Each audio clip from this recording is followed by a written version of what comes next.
একজন বীজ বপনকারী মাঠে বীজ বপন করতে গেলেন। বীজ 4 ধরনের জায়গায় পড়ল।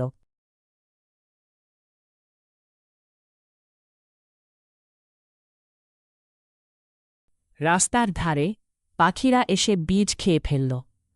পাথুরে জমিতে মাটি কম থাকায় গাছ দ্রুত উঠল, কিন্তু রোদে শুকিয়ে গেল।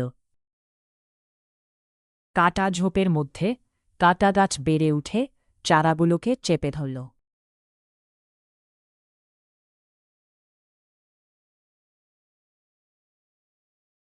ভালো জমিতে বীজ ফল দিল। কেউ 30 গুণ, কেউ 60 গুণ, কেউ 100 গুণ ফল পেল।